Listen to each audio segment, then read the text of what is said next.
Let's go to that IR backlash. Tony Burke, the IR Minister, has had to ditch his same job, same pay slogan, try and rebrand it to get support and get it through the Parliament. I call it lipstick on a pig.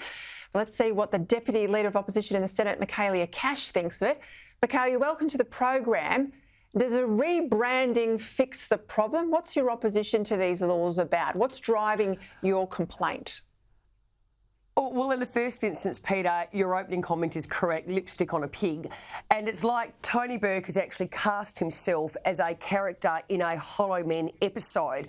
I've listened to the overwhelming feedback from business. They tell me the policy is going to be a disaster.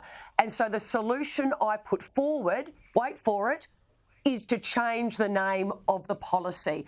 If it wasn't so serious, it would be laughable. I tell you about it. Look, what's this all about? Peter, as you and I know, the Australian labour market is a diverse labour market. It provides different forms of work for people of different circumstances and of different needs. The Labor Party hate any form of diverse work. Why?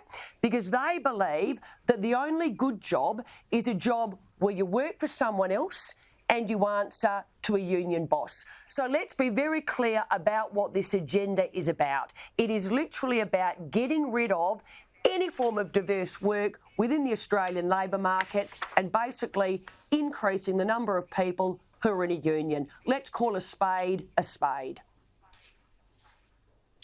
Given the economic circumstance we find ourselves in, Michaelia, this would be a pretty bad time to bring in these sort of widespread laws. We've already seen with the multi-employer bargaining stuff go through the Parliament last year. It's had unintended consequences in recent months.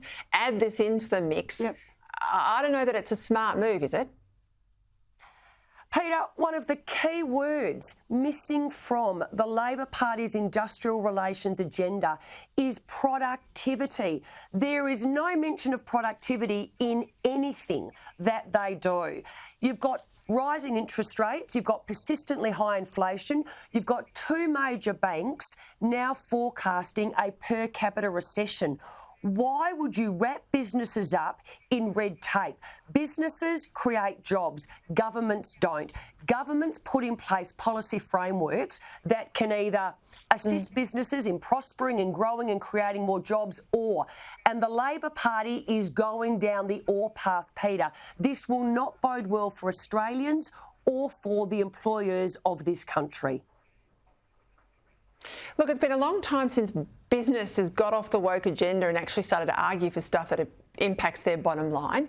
They've had a real spine on this issue. Yep. Where's the crossbench on it? Yeah, look, it's a really good question. A number of the crossbenchers last time did support multi-employer bargaining. This time, all I'd say to the crossbench, in particular in the Senate, is this. Listen to the job creators of this country. If the job creators of this country have come together as one, small business, medium business, large business, you know, the construction industry, they are all saying the same thing.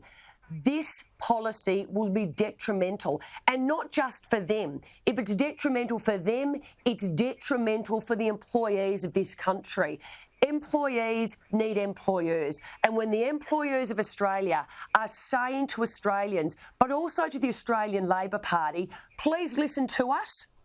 Please listen to us. We want to be able to prosper, grow and create more jobs. And all you are doing is going to wrap us up in red tape, which ultimately means we will not be as prosperous, which means we'll probably end up having to lay people off.